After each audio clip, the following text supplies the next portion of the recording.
the assembly has been sooner dissolved and the results of the election shall be declared not later than 14 days before that day. اور اس کے بعد جو انہوں نے اس کا رکھا ہوا ہے آگے جو اس کا ہے کہ وہ 90 days کے اندر ہوگا. اب اسمبلی اس کے اوپر سپریم کورٹ کی رولنگ آ چکی ہے. سپریم کورٹ کے دن سے ایک دن بھی اگر آپ آگے چلے جاتے ہیں تو ایک کانسٹیٹیوشنل کرائسس اور کانسٹیٹیوشنل ویکیوم پیدا ہو جاتا ہے.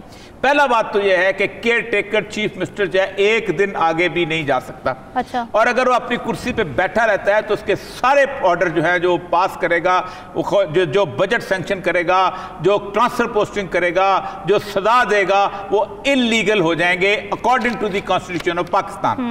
سیکنڈ چیز یہ ہے کہ جو بندہ جو ہے وہ اپنا وہاں پر ہوگا کے پی کے کا, وہ اس کی بھی حالت یہی ہوگی اگر وہ یہ 30 اپریل ہے, وہ کتنے مئی کو ہے ابھی یاد نہیں آ رہا, ٹھیک, اس کے بھی انویلڈ ہو جائیں گے اگر الیکشن نہیں ہوتے.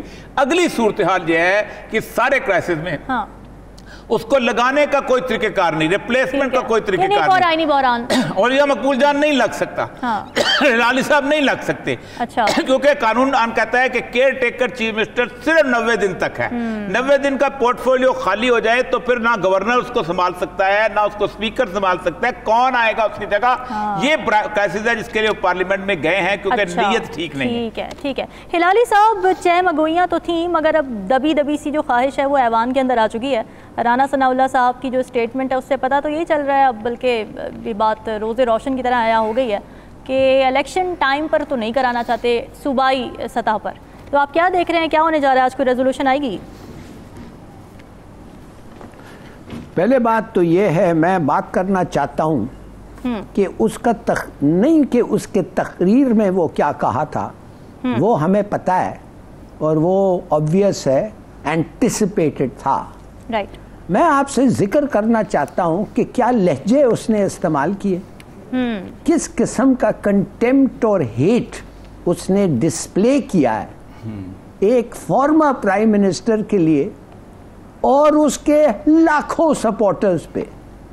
آپ نے سنا ہوگا referring to the prime minister, وہ ریفر کرتا ہے یہ کیا عمران خان سب ہیومن ہے, کہ کوئی ایسی سپیشیز ہے یہ.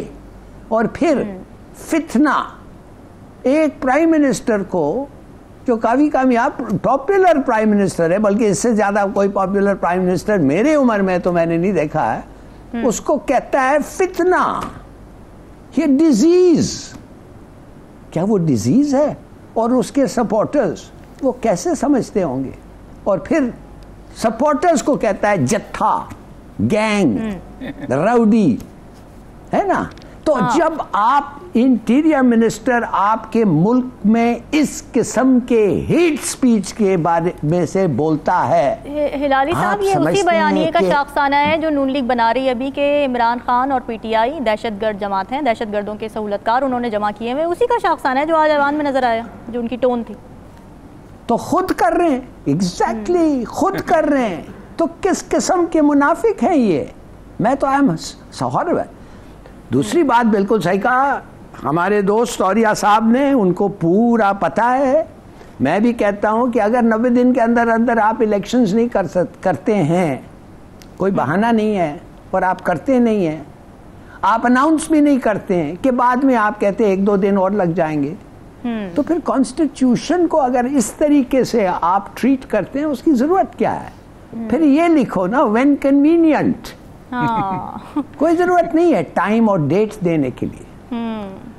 اور اب میں آپ بات کرنا چاہتا ہوں جو اوریہ صاحب نے کہا کہ ظالم خلیل زاد کے بارے میں.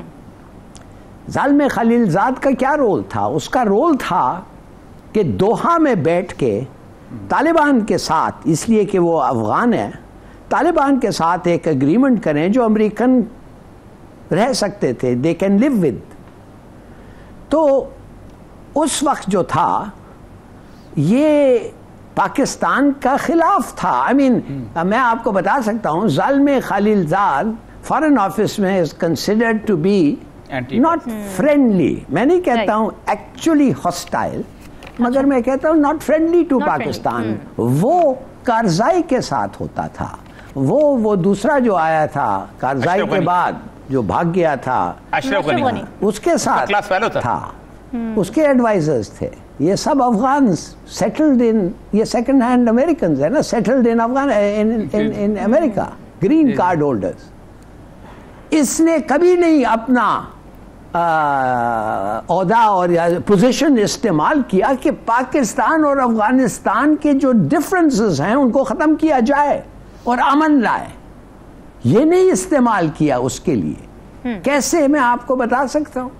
اس طریقے سے کہ بھائی آپ کا ایک ہیوج ڈسپیوٹ ہے اس وقت، اور ہم طالبان کو ان اے سینس، میں زلمے خلیلزاد طالبان کے ساتھ امن لا رہا ہوں.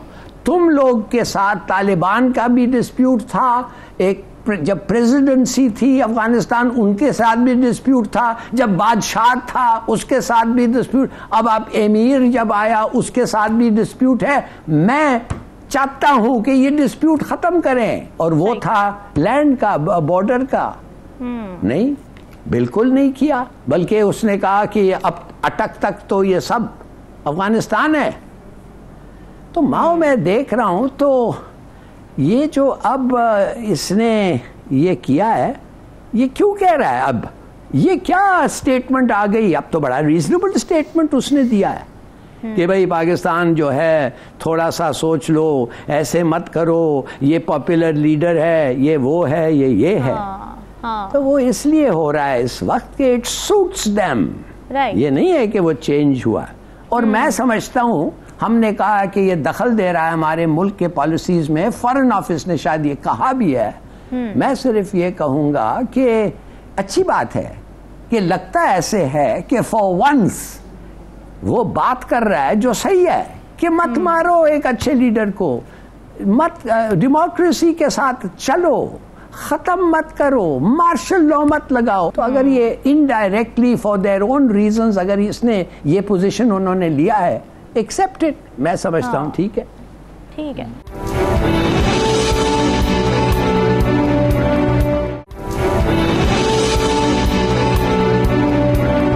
اوریہ صاحب، زلمے خلیلزاد کے جو ٹویٹس آئے ہیں اس پر بھی اب پی ڈی ایم اور پی ڈی ایم کے ساتھ جو ظاہر جماعتیں جڑی ہیں، حافظ حمداللہ صاحب کی یہ اسٹیٹمنٹ آئی ہے، ایک بیانیہ بنا رہے ہیں. وہ یہ کہہ رہے ہیں کہ جی پہلے عمران خان صاحب گالیاں دے رہے تھے کہ یہ سازش کی ہے انہوں نے، تو اب نہ یہ پی ڈی ایم کے 13 جو کھڑے ہوئے نا لوگ، ان کو وہم و گمان میں تھا کہ 10 اپریل کو عمران خان اس طرح کی سپورٹ لے کے نکلے گا عوام میں.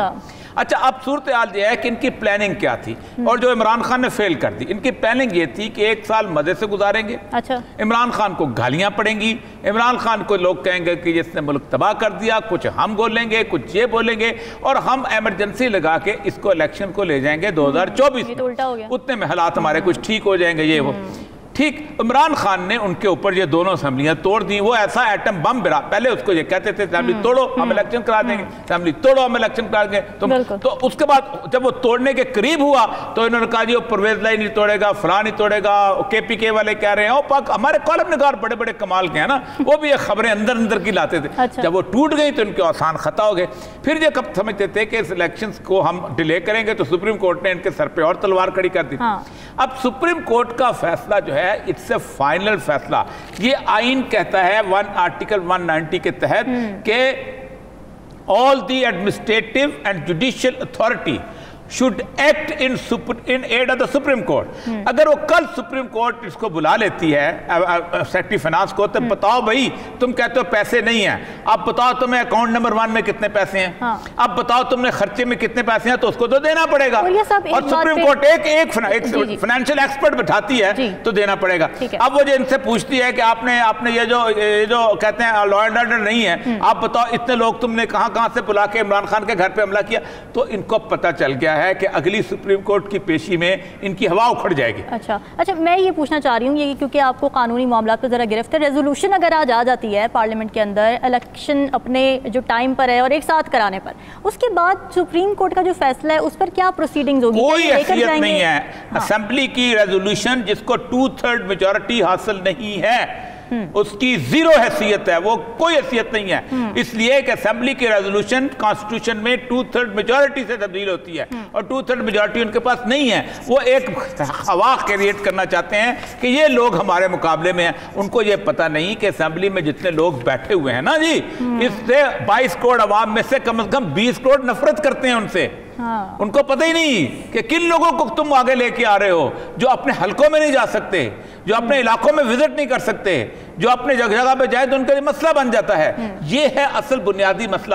اب یہ خیال کریٹ کرنا چاہتے ہیں یہ اسمبلی، اسی لیے عمران خان نے ٹھیک کیا، اس نے کہا میرے بندے نہیں جائیں گے، اس نے سینٹ میں نہیں گئے بندے، دوسرے نہیں گئے۔ اس کی وجہ یہ ہے کہ ان کو پتہ چل گیا کہ اسمبلی میں جو ریزولوشن پاس ہو رہا ہے یہ ٹوٹلی ون سائیڈڈ۔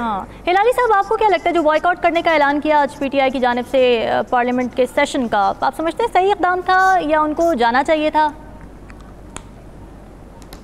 نہیں، دیکھیے یہ کیا پارلیمنٹ ہے، یہ ایک موتی ٹن پارلیمنٹ ہے، یہ ایک ایڈلڈ پارلیمنٹ ہے۔ اس پارلیمنٹ پہ سب سے بڑی پارٹی تو ہے ہی نہیں، ان کا تو پریزنس ہی نہیں ہے، تو کیا ہے؟ اور جو اپوزیشن ہے وہ تو ایکچولی اس گورنمنٹ جو ان پاور ہے اس کے لیے انہوں نے ووٹ کیا، اگر ووٹ نہیں کرتے تو یہ پارلیمنٹ نہیں رہتی۔ تو یہ پارلیمنٹ جو ہے اٹس اے جوک، معاف کریے، اس پہ وہ مورل ویلیو نہیں ہے جو وہ کیا کہتے ہیں وہ ادھر وہ جو ہوتا ہے کہ ایک مورل ویلیو بھی ہونا چاہیے نا، نہیں صرف ایک لیگل ویلیو۔ اگر ایک پارلیمنٹ میں آپ کو پتہ چلتا ہے مثال کے طور پہ کہ سب لوگ دھاندلی سے الیکٹ ہو کے آئے ہیں، تو چلو پارلیمنٹ میں ہوئے ہیں، وہ الیکٹڈ ہیں، مگر ان کا کوئی اسٹیچر نہیں ہے، اسٹینڈنگ نہیں ہے، رسپیکٹ نہیں ہے، تو یہ پارلیمنٹ معاف کریے اس لیے ایسا ہو گیا۔ اب آپ کہتے ہیں کہ حالانکہ وہ جو کرنے والے ہیں وہ قانون کے خلاف ہے، مگر اس لیے ان کا نام پارلیمنٹ ہے، تو میں آپ کو کہتا ہوں کس قسم کا پارلیمنٹ آپ کہہ رہے ہیں جس پہ آپ نے اپنا پورا ریلائن کرنا ہے اور کہنا ہے کہ ہم نے لیگلی ایکٹ کیا؟ تو no, it has no moral value. تو میں سمجھتا ہوں کہ اگر بھی ہو جائے، اور ہو جا سکتا ہے، کیا دیکھیے کیا نہیں ہو سکتا ہے اس ملک میں، اگر بھی ہو جائے، جب ایک آدمی کو، جب ایک ڈکٹیٹر کو آپ کہتے ہیں 3 سال تک آپ چینج دا کانسٹیٹیوشن جیسے آپ چاہتے ہیں، جب آپ چاہتے ہیں 3 سال کے لیے، جو مشرف کو ملا تھا پرمیشن، تو پھر what are you bothered about؟ بالکل۔ اچھا اوریہ صاحب، آپ کچھ میں صرف رانا ثناءاللہ نے عجیب و غریب جھوٹ بولا ہے اور اس ملک میں فساد کرانے کی کوشش کی ہے۔ انہوں نے یہ کہا ہے کہ گلگت بلتستان کی پولیس سے اسلام آباد چڑھائی کی، آپس میں دونوں ہو گئے تھے۔ میں چاہوں گا اگلے سیگمنٹ میں وہ جو آئی جی پنجاب نے کہا تھا وہ ذرا نکال لیں کہ ہم نے کسی قسم کی کوئی چڑھائی نہیں کی تھی، بلکہ یہ جھوٹ بول رہے ہیں جو لوگ، انہوں نے تردید کر دی۔ تو اس کے ہم اگلے سیگمنٹ میں سے بات کریں گے، ڈسکشن کا سلسلہ جاری۔ ناظرین، یا وقت اسٹے ود اس۔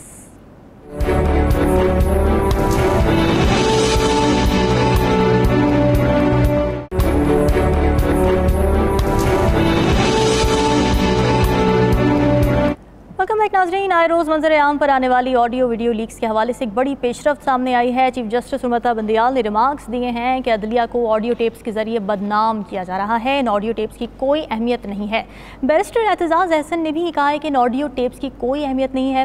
صوبائی انتخابات کے حوالے سے کیونکہ ابھی بھی چہمگوئیاں جاری ہیں، حکومت کی طرف سے انسرٹینٹی پیدا کی جا رہی ہے، اس پر اعتزاز احسن نے قانونی رائے دی ہے۔ انہوں نے یہ کہا ہے کہ 2 صوبوں کے انتخابات مقررہ وقت پر ہی ہوں گے، نگران سیٹ اپ آئینی میعاد سے آگے نہیں جا سکتا۔ انہوں نے یہ بھی کہا کہ اس دنیا میں سپریم کورٹ کا آرڈر حرف آخر ہے۔ تو یہ دونوں باتیں ہم اس پر ذرا گفتگو کر لیتے ہیں۔ اور یہ سب چیف جسٹس نے تو کہہ دیا کہ آڈیو ٹیپس کی کوئی اہمیت نہیں ہے، تو اس کا مطلب ہے کہ اب جب کورٹس میں جائیں گی ثبوت کے طور پر تو اسے نہیں مانا جائے گا، یہ مطلب نکلتا ہے اس بات کا؟ دیکھیں، میں آپ کو کئی دفعہ سنا چکا ہوں کہ آڈیو ٹیپس اور ویڈیو ٹیپس کے بارے میں انٹرنیشنل لا کیا ہے اور لوکل لا کیا ہے۔ انٹرنیشنل لا بھی اور لوکل لا بھی یہ ہے کہ جس بندے نے اس آڈیو اور ویڈیو ٹیپ کو ریکارڈ کیا ہے وہ ویڈیو اور آڈیو ٹیپ لے کے عدالت کے سامنے آئے گا۔ آنے کے بعد وہ ایک سرٹیفکیٹ دے گا کہ یہ ٹیپ میں نے ریکارڈ کی ہے، ٹھیک ہے، اور اس میں الف سے لے کے یہ تک میں نے کسی قسم کی کوئی ہینکی پینکی نہیں کی، ہینکی پینکی کو چھوڑ دے، کسی قسم کی کوئی تبدیلی نہیں کی، کوئی ٹیمپرنگ نہیں کی، کوئی کاٹا نہیں ہے، کوئی اس طرح کی اس کو مینج نہیں کیا۔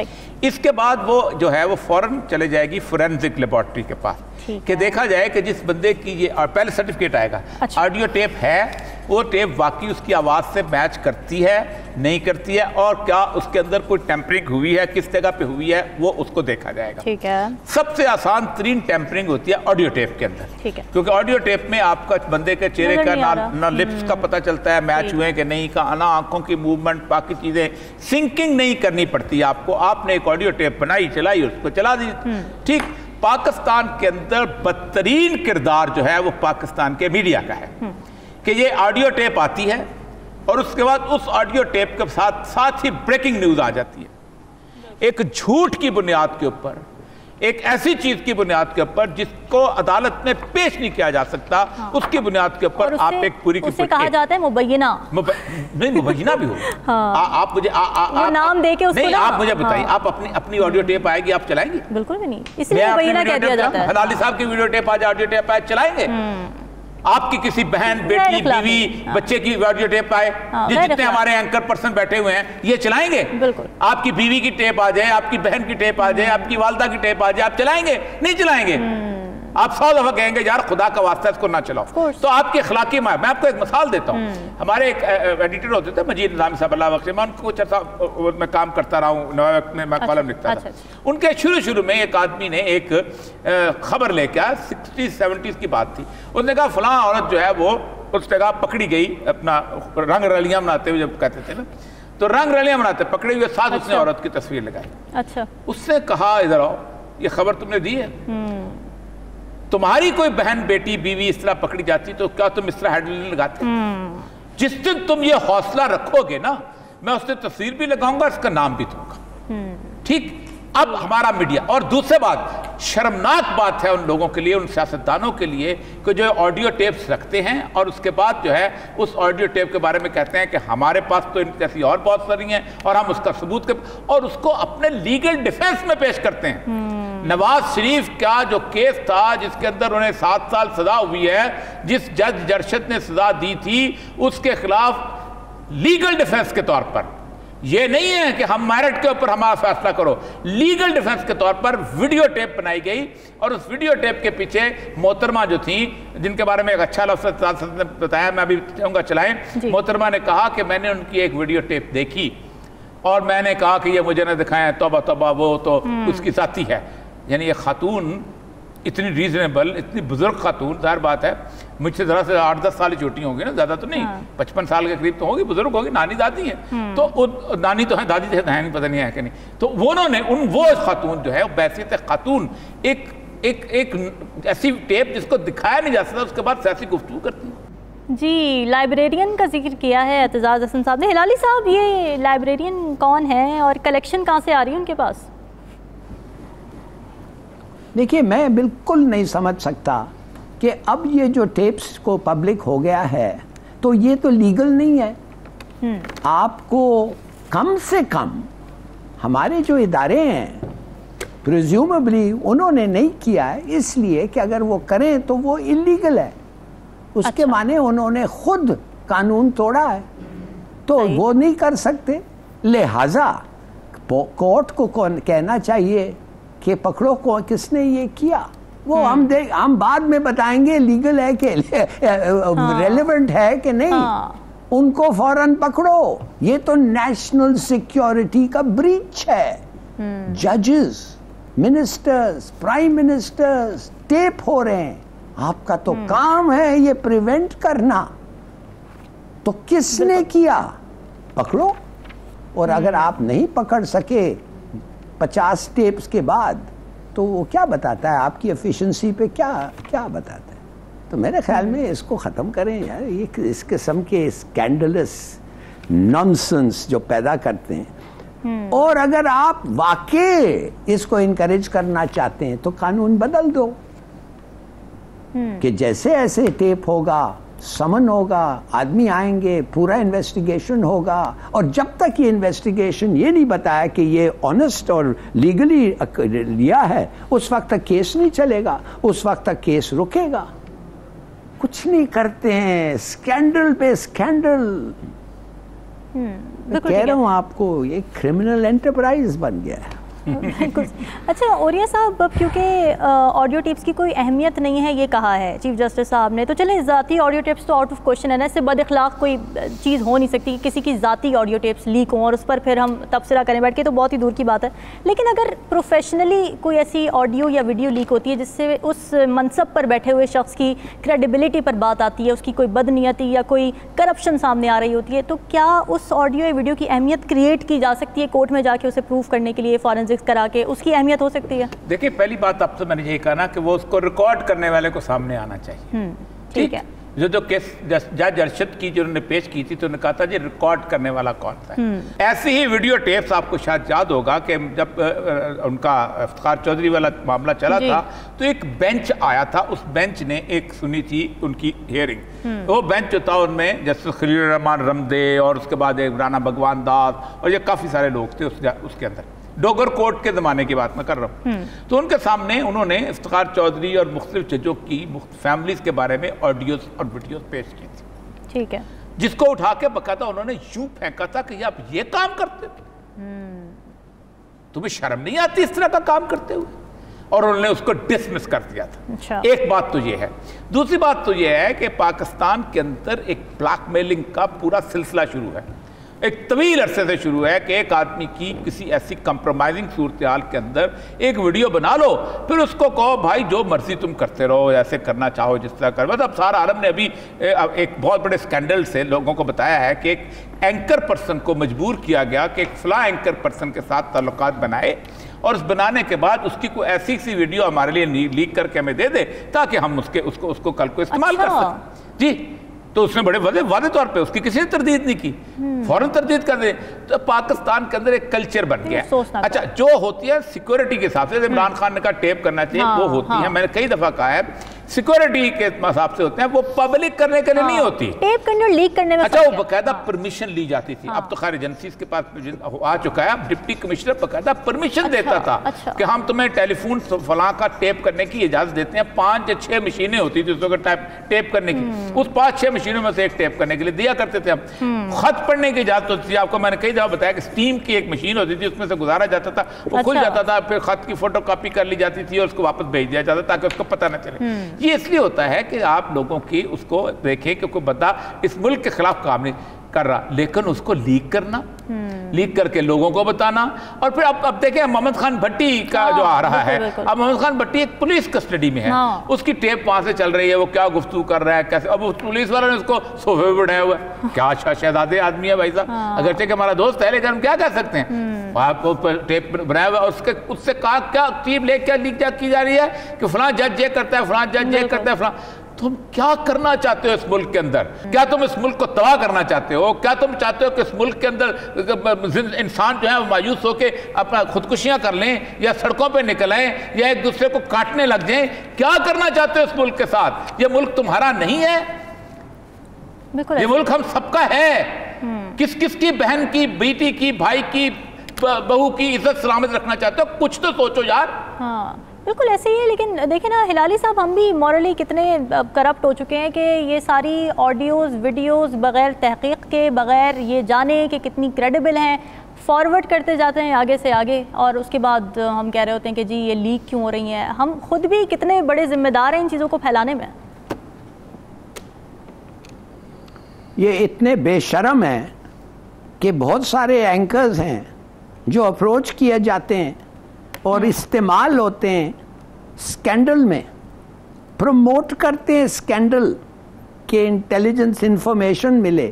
ارے بھائی چلو ٹھیک ہے, ہر قسم کی چیزیں استعمال ہوتے ہیں, مگر وہ خود آ کے بتاتے ہیں. یہ تو میں نے اٹس ریمارکیبل, وہ خود آ کے کہتے ہیں کہ ہم استعمال ہو رہے ہیں. یہ کیا آیا ہے, وہ فخر محسوس کرتے ہیں, فخر محسوس کرتے ہیں اس میں. جی بالکل صحیح کہا ہلالی صاحب نے, بالکل صحیح فریز یوز کیا آپ نے, بالکل صحیح فریز یوز کی. ناظرین ڈسکشن کا سلسلہ جاری ہے, وقت تو ایک بے بداس.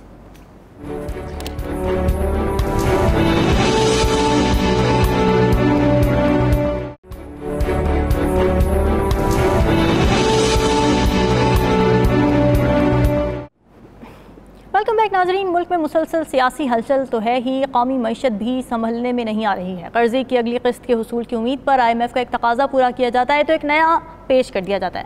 IMF نے تسلیم کیا ہے کہ پاکستان نے سلسلے میں سبسٹینشل پروگریس کی ہے, اس کے باوجود قرض کے ملنے کی کوئی امید پیدا نہیں ہوئی ہے. دوسری طرف حکومت کی کنٹرول درآمدات کی پالیسی نے کئی صنعتی شعبوں کو تباہی کے دہانے پر پہنچا دیا, اور یہی وجہ ہے کہ جاری مالی سال میں ممکنہ صنعتی ترقی -4% رہنے کا اندیشہ ہے.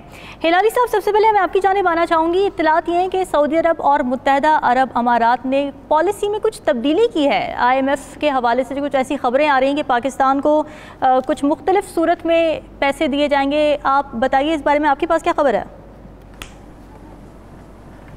جی رامین، شکریہ کہ آپ نے یہ سوال پوچھا. یہ ایکچولی بہت ہی امپورٹنٹ ہے.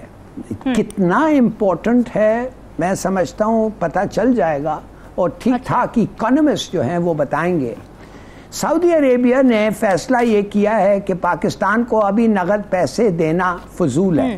ان ادر ورڈز نقد پیسے پاکستان کو دینا، اس پہ کوئی کنٹرول نہیں ہے ان کا، اور کبھی کبھی وہ یا ختم ہو جاتا ہے یا ٹھیک طریقے سے نہیں استعمال کرتا ہے.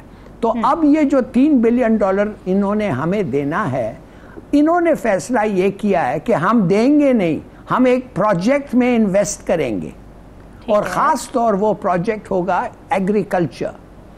تو اب ہوگا یہ کہ زمین ان کو دیا جائے گا، اور اس زمین کے لیے وہ انویسٹ کریں گے ایگریکلچر، اور وہ پروڈکٹس وہ خود خریدیں گے.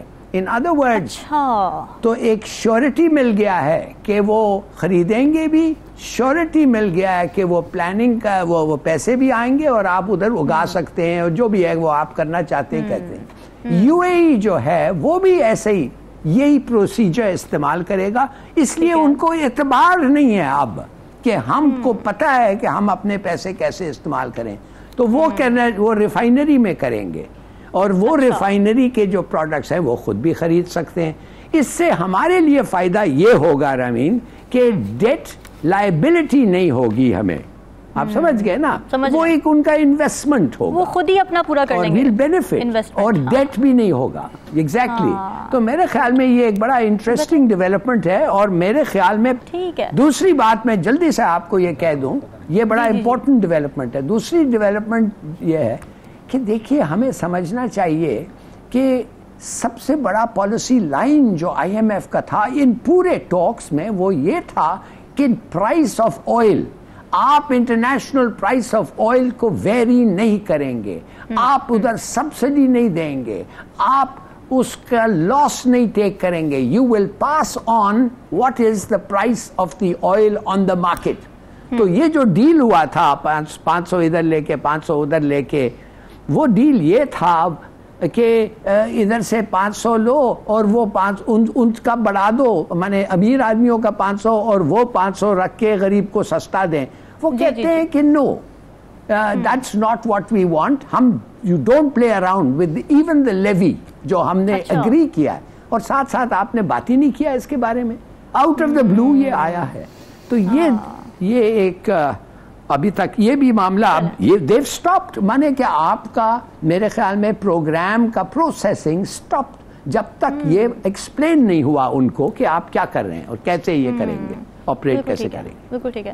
اچھا اوریہ صاحب، آئی ایم ایف کو دوست ممالک کی ایشورنسز چاہیے تھی. اب جیسے کہ ہلالی صاحب نے بتایا ہے کہ نقد پیسوں کی جگہ ایگریکلچر اور ریفائنری میں انویسٹمنٹ کرنے کا سوچ رہا ہے سعودی عرب اور متحدہ عرب امارات. کیا یہ بہتر ہے، بینیفیشل، اور کیا آئی ایم ایف اس پر اگری کر جائے گا اس ایشورنس؟ 2-3 چیزیں بہت اہم ہیں. پہلی بات تو یہ ہے کہ جو زمین کے بارے میں ہلالی صاحب نے کہا ہے کہ وہ اس پرپز کے استعمال ہو جاتی ہے، جو بورڈ آف ریونیو کا لا یہ ہے کہ any land which is allotted to a specific purpose to a specific group, if it is not used for that specific purpose, it will be reverted back to the provincial government. کوئی ایک زمین اگر آپ کو دفاع کے طور پہ دی جائے تو وہ اگر اس دفاع کے پرپز کے لیے استعمال نہیں ہو رہی تو فوراً ہی پروونشل گورنمنٹ کو واپس چلے جاتی ہے. اسی لیے آپ نے دیکھا ہوگا کہ کنٹونمنٹ بورڈ کے اندر اگر آپ کو 1 کنال کا یا 4 کنال کا پلاٹ لیں تو آپ کو اس کی وہ نہیں دیتے، فرد نہیں دیتے، ملکیت نہیں دیتے، بلکہ آپ کو وہ ایک 99 ایئرز کے لیز کے اوپر دیتے ہیں کہ جب کیونکہ ان کو بھی 99 ایئرز کے لیز پہ ملی ہوتی ہے. تو ایک تو یہ ہے کہ وہ اس کے لیے آپ کو کارپوریٹ فارمنگ کے لیے جگہ ڈھونڈنی پڑے گی، سب سے اہم بات ہے. دوسری بات یہ ہے کہ کارپوریٹ فارمنگ ہو یا کوئی اور ہو، سب سے پہلی بات یہ ہے کہ کیا یہ پیسہ جون کے اندر جو آپ نے $4 بلین اور پھر $6 بلین کا رول اوور ہے، کیا اس میں آپ استعمال کر سکیں گے؟ ہوتا یہ ہے کہ اصل مسئلہ جو آپ سے میں عرض کر رہا ہوں وہ یہی ہے کہ آئی ایم ایف جو ہے وہ اپنا، جیسے انہوں نے بنگلہ دیش میں کیا، سری لنکا میں کیا، کہ اپنا پیسہ رکھ دیتے ہیں اس انشورنس کے اوپر کہ پاکستان یا تو خود ٹیکس لگا کے اتنے پیسے اکٹھے کر لے گا کہ قرضہ ادا کر دے گا، یا باقی ملک جو ہیں ان کو کم از کم اتنے پیسے دے دیں گے کہ جس سے یہ کچھ نہ کچھ کر کے آگے دے دے گا. اب اگر یہ ان کے پیسے آ جاتے ہیں تو اگر آپ نے وہاں پیسے دے دیے تو اس کا مطلب یہ ہے کہ کارپوریٹ فارمنگ میں بات تو ان کی ٹھیک ہے کہ آپ اس کی پروڈکٹ جو ہے وہ خرید لیں گے, تو پروڈکٹ چونکہ روپے میں پیدا ہوتی ہے تو ڈالر میں جب وہ وہاں جائے گی تو ڈالر واپس لے آئے گی, یہ ایک بات ہے. لیکن یہ اتنا یہ خیال استو محال استو جنو ایک فارسی کا محاورہ ہے, یہ خیال جو ہے یہ ناممکن ہے, یہ پاگل پن ہے. کارپوریٹ فارمنگ اتنی آسان کام نہیں ہے کہ آپ کو اس کے اچانک ریوارڈ ملنا شروع ہو جائیں اور یہ ہو جائیں, لمبا کام ہے بھائی, اور اس کا آپ کو تو جون میں ضرورت ہے. آئی ایم ایف کی دو چیزیں بڑی کنڈیشنلٹی ہیں جس کے اوپر پاکستان جو ہے ابھی اس کے اوپر سوچ نہیں پا رہا. آج سے تقریباً کچھ عرصہ پہلے 2-3 مہینے جب چل رہا تھا تو انہوں نے کہا تھا دیکھیں ہمیں آپ کا جو ٹیکسیشن سسٹم ہے یہ ہمیں جون سے آگے تک چاہیے اور آپ اس کو ختم نہیں کریں گے. انہوں نے کہا جی ہم بالکل کریں گے, کیا بات ہے. انہوں نے کہا بھائی جان آپ کی حکومت تو نہیں ہے جون کے بعد, تو پھر آپ کیا کریں گے؟ ٹھیک ہے, تو انہوں نے کہا تھا پھر جو پی ٹی آئی کے لوگ ہیں ان سے بھی دستخط کروا کے دو. پھنس گیا تھا وہاں پر. پھر یہ آئیں بائیں شائیں کرنے لگے, پھر یہ ان کو کہنے لگے آئی ایم ایف میں ضرورت نہیں, صاحب ڈار صاحب یہ کہو ہم یہ کر دیں گے وہ کر دیں گے, یہ ملک اللہ نے بنایا ہے, اللہ اس کے وہ بھائی اللہ نے بنایا یقیناً, اللہ نے اس لیے کہا ہے کہ 2 ہاتھ تمہیں دیے ہیں تاکہ تم کماؤ اور تم کھاؤ. وہ بڑکے لگانے لگے آئی ایم ایف نے. پھر ان کو کہا کہ بڑکے مت لگاؤ, انسان کے بچے بنو, اور انسان کے بچے بن کے ان کو کہا کہ کچھ اپنا وہ کرو, ٹیکس تو لگائے. پھر وہ چیخے, انہوں نے کہا ٹیکس امیروں کو لگاؤ اور غریبوں پہ نہیں لگاؤ. اب پھر بیچا انہوں نے پھر ایک امیروں پر نہیں لگایا, غریبوں کی سبسڈی کر دی, ادھر سے بنا دیا. ان کے پھنس گئے ہوئے ہیں. پھنس جانے کی مسئلہ یہ ہے کہ یہ عوام میں پاپولر نہیں ہے. جو پارٹی عوام میں پاپولر ہوتی ہے وہ امیروں پہ ٹیکس لگا سکتی ہے. جو پارٹی عوام میں پاپولر نہیں ہوتی ان کے پیچھے بیک ہی امیروں کی ہوتی ہے, چندہ دینے والوں کی ہوتی ہے, قیمے والے نان بنانے والوں کی ہوتی ہے, سلوکیاں دینے والوں کی ہوتی ہے. وہ ان کو کیسے ناراض کر سکتے ہیں؟ وہ کیوں ناراض کریں گے بانڈر روڈ کو, کیوں ناراض کریں گے ہال روڈ کو, وہ کیوں ناراض کریں گے اپنا لبرٹی کو؟ ایسے لوگوں کو کیوں ناراض کریں گے جو کہتے ہیں کہ جناب مسئلہ کوئی نہیں, جناب جنہیں پیسے دیو اسی حاضر ہیں, ان کو تو ہم ٹیکسیشن نیٹ میں نہیں لائیں گے. وہ کیوں ناراض کریں گے پلاٹ والوں کو, وہ کیوں ناراض کریں گے پراپرٹی ڈیلرز کو, وہ کیوں ان کو نہیں ناراض کر سکتے. آئی ایم ایف کہتا ہے کہ یہ جو اتنے بڑے لوگ ہیں, انہوں نے کہا بھائی میری بات سنو, آپ کے پاس یہ پی آئی اے کی ٹکٹیں ہیں نا, یہ ایک آدمی کے نکال لو کہ کتنی دفعہ ملک سے باہر گیا تھا, اور اس کو بلاؤ بھائی صاحب آپ نے کتنی دفعہ ملک سے باہر گئے تھے, پیسے کہاں سے لائے تھے, تمہاری کو سونے کی کان نکلی اور ٹیکس لگانا تمہارا کوئی مشکل کام ہے؟ سارا کچھ تو تمہارے کمپیوٹر میں پڑا ہوا ہے. اتنی گاڑیاں تم نے خریدی ہیں, تم نے کہاں سے لیں؟ آسمان سے تمہارے پر خون برستا تھا. ٹیکس لگانا آپ کا اتنا آسان ہو چکا ہوا ہے, آپ آسانی سے پکڑ سکتے ہیں. آپ کرتے ہیں اوریہ مقبول جان کی تنخواہ میں سے کاٹ لو, رامین کی تنخواہ میں سے کاٹ لو, ہلالی صاحب کی پینشن میں سے کاٹ دو, ان کی تنخواہ میں سے کاٹ لو, ایٹ سور آپ کو ٹیکسیشن کے اندر جو سٹیپس لینے ہوتے ہیں وہ پاپولر گورنمنٹ لیتی ہے. You are an unpopular government. اسی بات پہ ذرا ہلالی صاحب شارٹ سا کمنٹ آپ نے کرنا ہے. اور یہ صاحب کہہ رہے ہیں کہ جی ان پاپولر ڈیسیجنز پاپولر لیڈرشپ ہی لے سکتی ہے, تبھی عوام مانگتی ہے. آپ اگری کرتے ہیں اس بات سے؟ شاید یہ بالکل شاید ہو سکتا ہے, مگر میں صرف یہ کہہ دوں گا کہ ان لوگ میں سے وہ لوگ بنتے ہیں فائنانس منسٹر اور پرائم منسٹر جن کو آپ اور میں چوکیدار کی نوکری پہ نہیں رکھتے ہیں. ایکچولی بات اصل یہ ہے کمپٹنس, یہ نہیں ہے کمپٹنٹ. آپ ایک اکاؤنٹنٹ کو رکھتے ہیں ایز این اکانومسٹ, تو I am sorry, you see you please understand کہ جب you got the wrong person for the job اور پھر آپ کہتے ہیں perform as if you are brilliant, نہیں ہو سکتا. یہ بڑی صحیح بات آپ نے کی, کمپٹنس از دی کی. ناظرین ڈسکشن آپ نے سنی, کل حاضر مزید اہم موضوعات کے ساتھ. ہمیں دیجیے اجازت, اللہ حافظ.